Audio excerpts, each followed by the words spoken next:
Good evening, everyone. Welcome to a Friday night edition of Chicago Corner. I've got a very special guest coming up in a moment, but I want to bring some focus on what tonight's show will be about, as shared by Fran Spielman from the Chicago Sun-Times.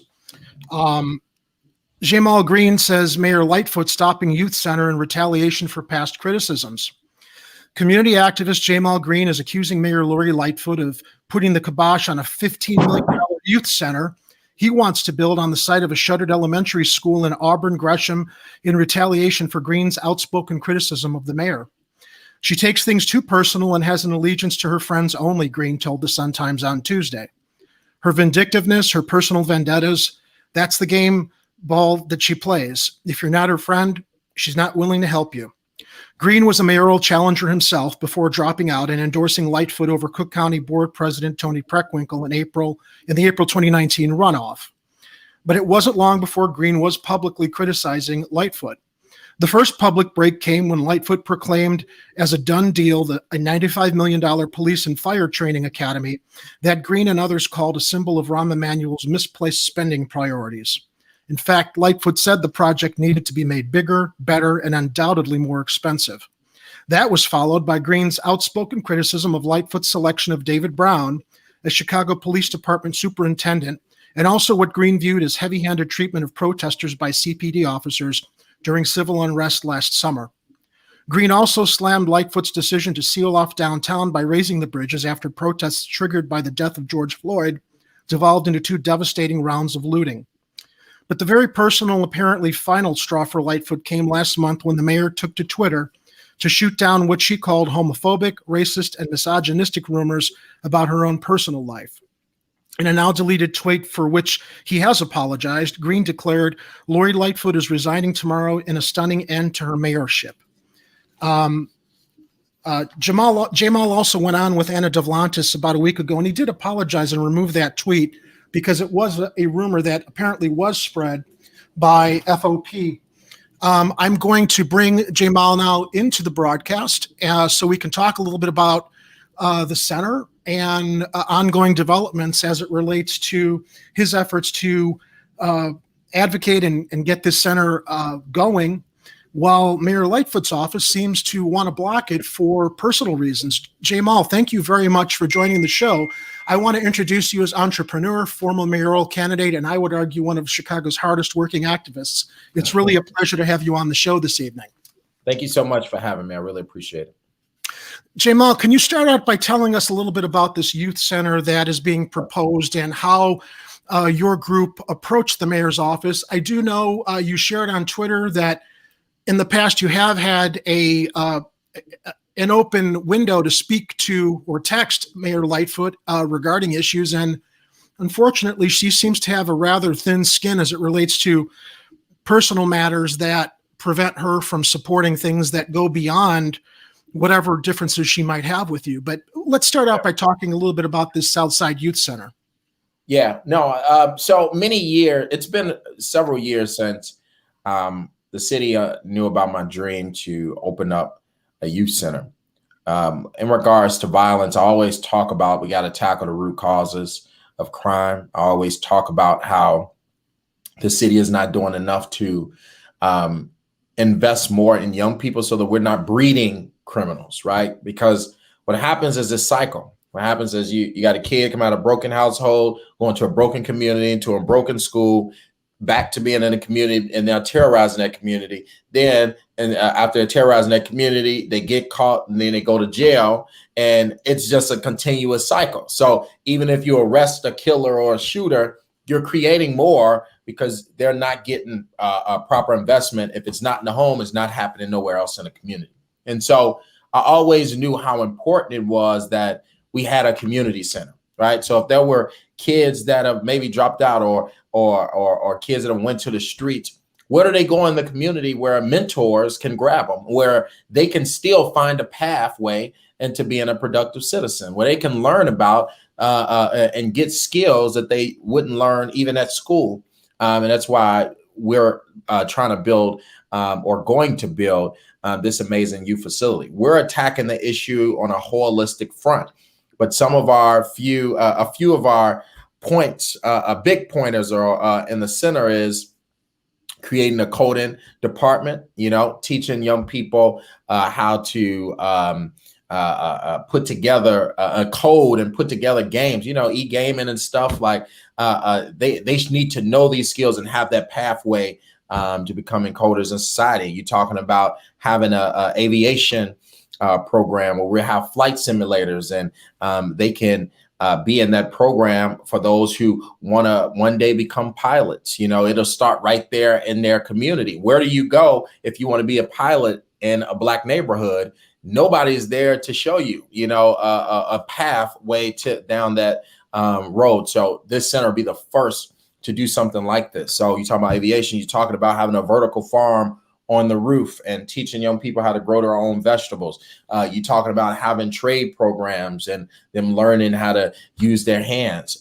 We have a bunch of different programs, but those are some of our key focuses. And the thing about this center is our company, Majesty All-Stars, which is just a facilitator, and we focus on financial literacy and entrepreneurship. And so the thing about this center is that we're staying focused on what we do. All of these other programs are other organizations that we have vetted and brought forth. So it's an incubator space where people who are experts in certain programs, like we have an aviation, the only Black or one of the only Black people in aviation controller at O'Hare, right? We have several folks in these fields who are coming in to put together their program, and so that we can tackle these problems. It's not one organization trying to do everything, because we don't believe in that. We believe in folks doing what they're good at. So we brought together over 100 people who were experts in different fields. We got all these committees where they sat with the architects, and the architects listened to everybody and said, listen, if money's not the option, tell me, how do you build a community center that tackles mental health? And our key piece in the center is we're going to also have a wellness center on site to tackle mental health and what's going on with young people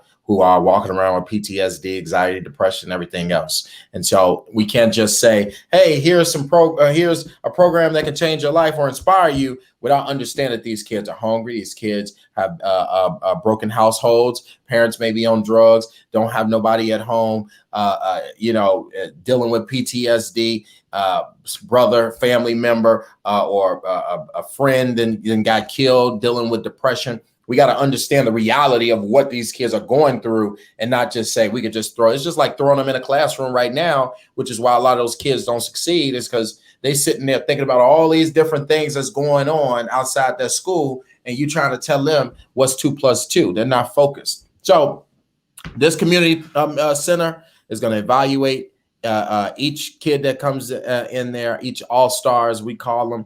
And we're going to evaluate them, make sure we're tackling the root causes. If they're homeless, we're going to have a way to have transitional housing to move them into permanent housing. And then those programs are what goes next. So it's really an amazing facility. I've never heard nothing like it. And we've put in a lot of work over the last few years creating this.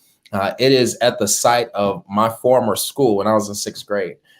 Garrett Morgan, and it's one of those schools that Rahm Emanuel shut down many years ago. Yeah. So we thought it would be amazing to repurpose the land to become a center, but unfortunately, most of the building has to be knocked down because it's set so long that it's just a shell with a bunch of asbestos and environmental problems, because that's what they do with these buildings, is they leave them to sit for decades at a time and don't do anything with them. So that's the center.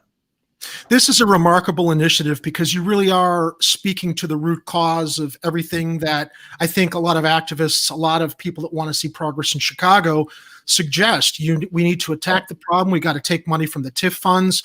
We've got to have leadership from the mayor's office guide these funds into the communities that are underfunded, so that in attacking that root cause, creating opportunities, creating a safe space for kids to learn. This is everything we talk about. And, you are one of the people spearheading this effort. And I understand that the group that is putting this initiative together had communication with the mayor's office, and I guess things fell apart in the past week, or you were reaching out to the mayor. And I want to share what you tweeted, what you texted her, because I think it's very important. Mayor, this 80,000 square foot youth center that hundreds of people are developing on the South Side would change the lives of young people and reduce violence. State and city officials all support this project, and state members are trying to allocate dollars in this capital bill. Whatever we have between us has nothing to do with the community and our young people laying in pools of blood. They're trying to do a story on your lack of involvement because of personal beef with me over a project that's bigger.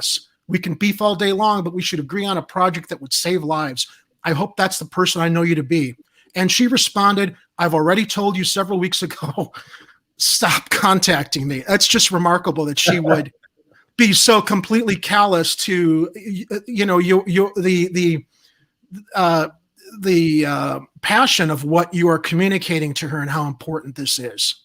Yeah, no, I was shocked that she responded that way. I thought when I sent that message, she would say, all right, I know we don't like each other at this moment, but hey, my team is going to move on this, or my team is looking, whatever way to even spin me.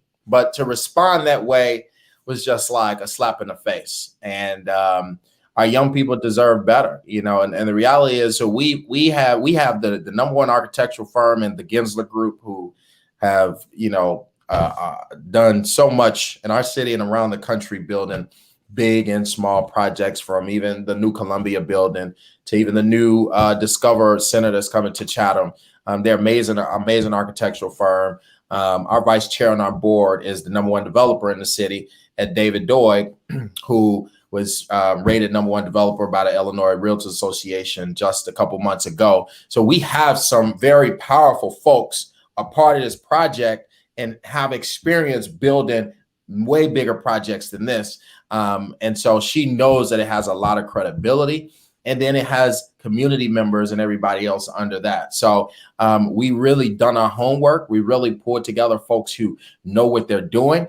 The reality is, you can't deny this project. And I think she's starting to understand that the best thing for her to do is to just go ahead and transition that building. This facility has been laying vacant, decreasing property values for many years now.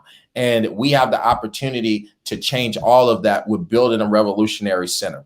We made an announcement yesterday and said, we have let the city know we're not looking for any money. We don't want no money from you. Only thing we want is you to sign over the land, as we were going towards. You sign over the land, you go on, and you're going to miss out on the fact of being able to say the city played a part in this. We don't want your money. We don't want public funds. If you don't want to be a part of this project, we're going to raise the money that we were going to allocate anyway.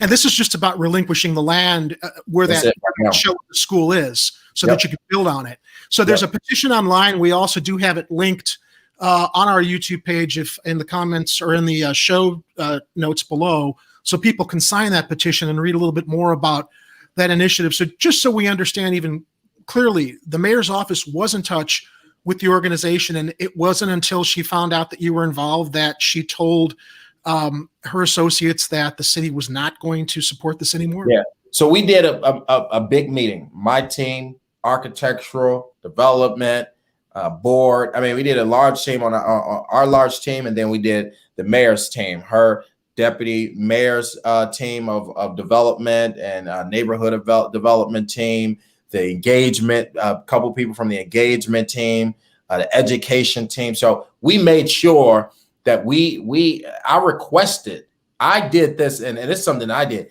I requested, I want every major department of the mayor's office to know about this facility, because all of you guys need to play a part.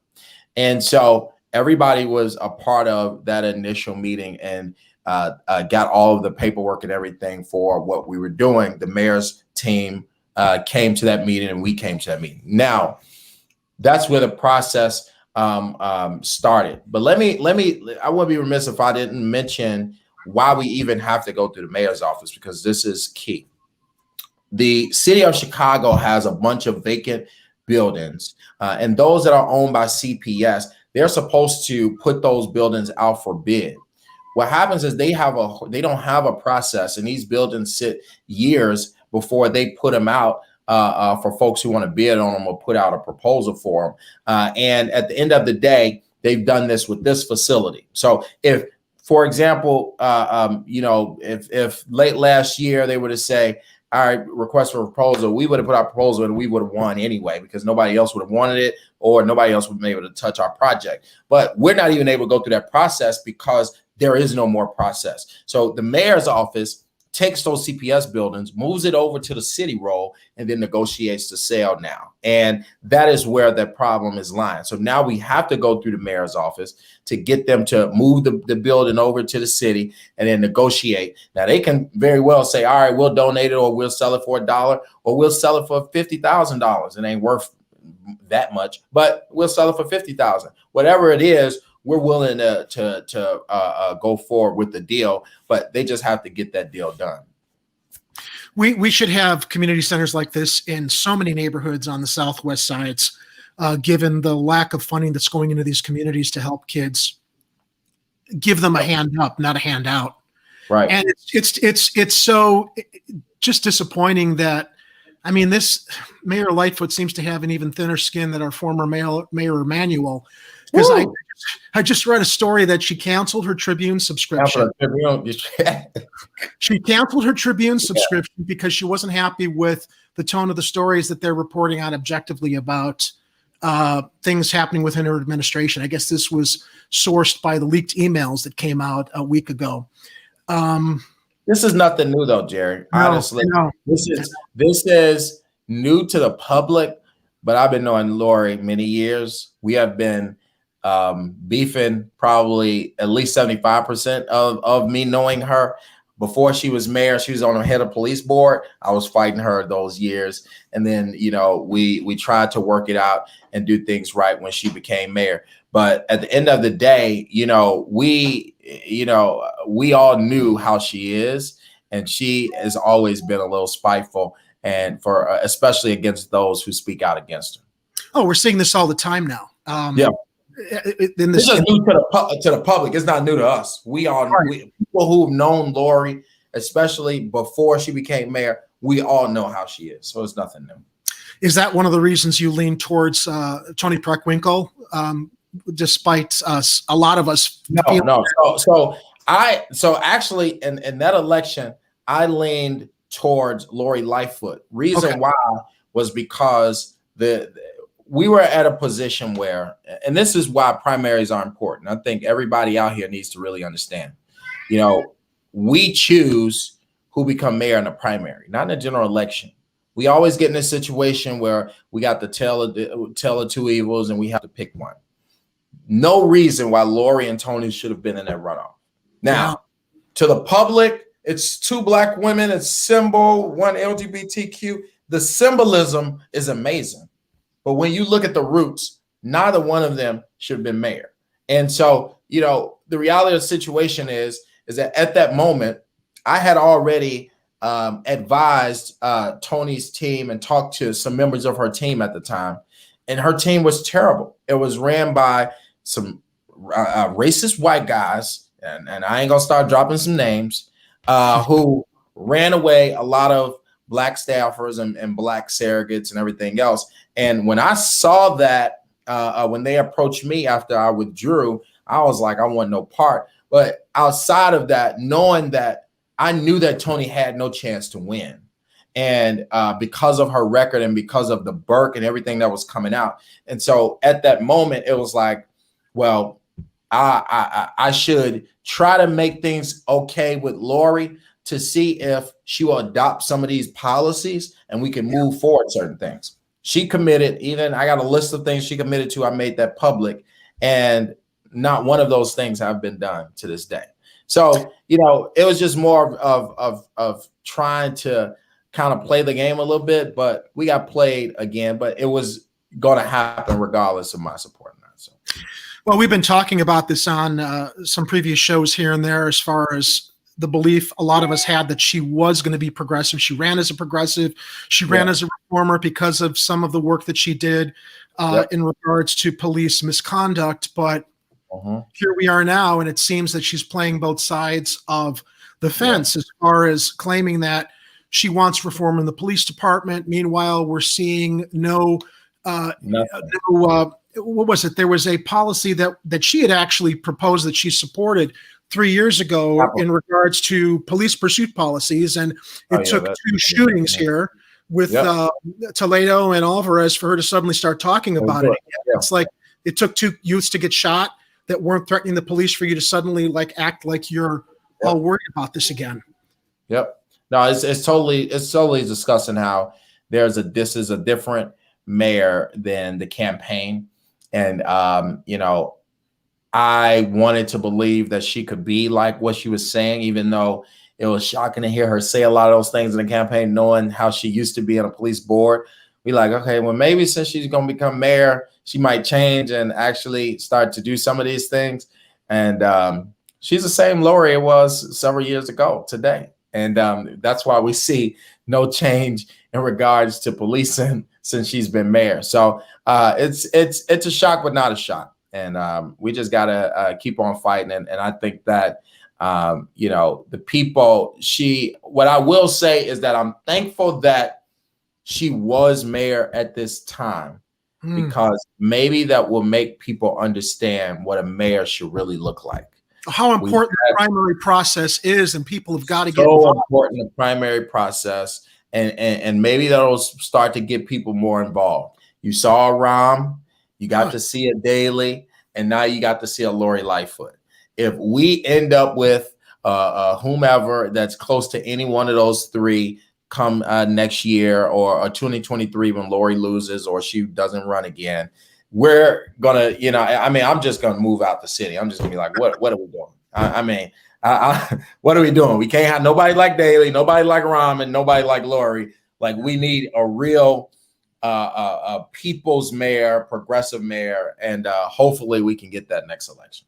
Well, given how she's mismanaged things from COVID forward through the protests against the George Floyd shooting, do you think her hubris is really going to, I don't know, what's the word, inspire her to run again? Or do you think that when the time comes, she's going to see the writing on the wall? Yeah, no, she's going to see the writing on the wall. I think those numbers are too bad. She doesn't have anything to run on. So if the election was today, what would she say that she did that would even give her another term? And the reality of the situation is that she has done everything to show us why she shouldn't be mayor. And she's done nothing to actually show that she was committed to what she said in the campaign. And I'm going to actually pull up. I want to pull this up. Let's see, dude. I'm going to pull up what she committed to me when she ran for during the campaign, during the runoff. This is what she committed to at a press conference on the mic. Now, she committed to halting the cop academy.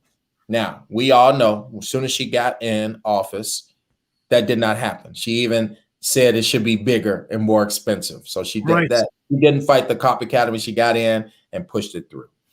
A committee of activists or youth to advise on policy. Now, that is the only thing that she adopted where she took my youth commission. So she did put together a commission of young people throughout the city to basically advise on certain things, but they really don't have a lot of voice, and she doesn't listen to them. That's why they always leaving and resigning. But that was the only thing that she did on this list. Office for Reentry Citizens, for those who were coming home and really paid attention to programming for folks who got out of jail. There's no movement on that. Invest in neighborhood schools. I mean, we had 1.5 strikes to even get anything. An elected school board she also committed to. We all know right now she doesn't want an elected school board. Now she wants a hybrid board. A civilian police board. We all know we have got no type of oversight. All we got is COPA. And we were supposed to dismantle COPA, you know, a long time ago, but there's no civilian police board. TIF reform, economic development. And so these things that she committed to, when I look back on them, it's just ridiculous. She has done so much to go against a lot of these things that it's just crazy how, just crazy how she's done the city so far. So, I mean, it is what it is. What can we do?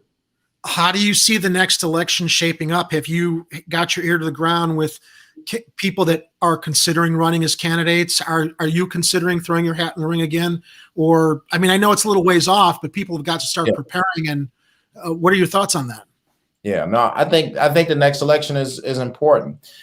Where I'm going to focus on is I don't know if you've seen, I pledged $25,000 for this summer, my own money to basically go towards a PAC, and is going to a progressive action PAC, a PAC that I helped find.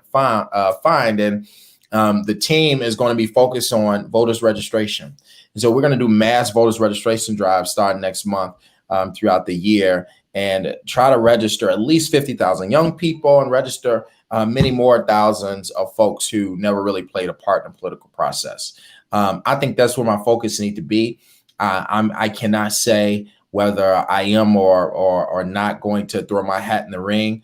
But what I will say is I am going to register as many people to vote. And when it comes to and I say, will it look like, I see it, will it look like 16 candidates running? It definitely will. I think it'll be a lot of candidates running.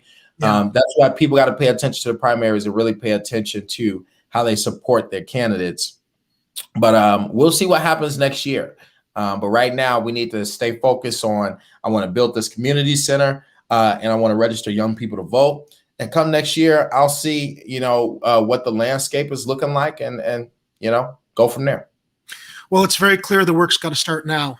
People have got to get geared up. We got to start registering people. We got to start vetting the candidates that are going to move forward with the policies that are important to all of us, that will actually follow through on their word.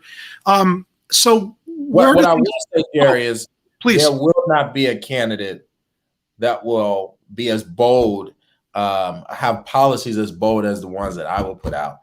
So that would be my only hard part, is watching all the candidates be scared to be as bold as they need to be. And so, we'll see. I think it's going to be a fun election season, but I don't think Lori is going to run again. It always is. Well, that's an interesting prediction to see if she's going to step down like Rahm did, because he saw the writing on the wall after he covered up the McDonald's shooting. So where do things stand right now? Because I noticed on your Twitter this evening, there was a mention of the mayor's office has gotten back to you on new developments, or are things still kind of at a standstill as far as the support that she withdrew for the youth center? So her deputy mayor reached out to our whole team today by email, literally about 6 o'clock, and asked some questions about our process and getting this up and running. And so he's saying that, after we answer his questions and come to common ground, that their team is going to be diving in so that they can go ahead and push this through. So this is the first communication we've gotten in almost 2 months. So I think that maybe, of course, the little movement over the last few days kind of put some fire in them. But, we'll see. It shouldn't take this long. It don't take this long. Let's go ahead and move forward and get this done. This should be heck, the city, if I was the mayor and there was a project like this, I would find $15 million and say, I don't care what y'all got. I want to be a part of the center and I'm going to help build it. And the fact that we got to fight over land and we're not even asking for anything is just crazy. I know this is your most pressing initiative and has got to take up a lot of your time, but are there any other initiatives and projects that you're involved in that you want to share with our audience that they can also find out about through your Twitter or through your website to kind of keep on top of what's happening as we go into the next election cycle? Issues that are important to everybody. Yeah. So my few things that I'm focused on is number one, voters registration. So folks who want to volunteer and be a part of that. We just got an office on the west side. Nobody know about that, so I just made that exclusive. And then we're locking down an office on the south side right now. So we'll be announcing those next month and building our team and really registering young people to vote. We got some festivals. We got some big name celebrities. We got some big things coming to really register people to vote and get people a part of the political process. So if you want to be a part of that, be ready for that if you want to help register folks to vote this summer. And then building this center, of course. So I want you a part of that. We'll be announcing that in the next few weeks. And then, my other baby is right here, Entrepreneurs, where we are building entrepreneurs in the urban communities, not just in Chicago, but around the country. So we're going to be establishing chapters in other cities too. We teach entrepreneurs everything from all the way from step one, all the way to getting access to capital. So business plans, I teach business credit workshops, personal credit, 3-year projections, how to incorporate the right status. We do tax, showing folks how to be entrepreneurs, because we got to build an economy in our neighborhood. So register young people to vote, building entrepreneurs, building this community center. That's what my focus is this year. Well, listen, we wish you the best of luck with this youth center. I think we all hope and pray it's successful, because I think it's really going to establish a footprint for what we should see go up in other communities to help Chicago's youth, those who are suffering and don't have the opportunities that they deserve, that our tax dollars should go towards funding. And I hope we have you back on the show again in the future, Jamal. It was really a pleasure meeting you and having you share what's going on right now, and as we continue to follow this story as it develops. You as well. And thank you so much for having me. We got a lot of work to do. Let's do it. We do. For Chicago Corner, I'm Jerry Vassilatos with Jamal Green. I want to wish Chicago a safe weekend, and good night, Chicago.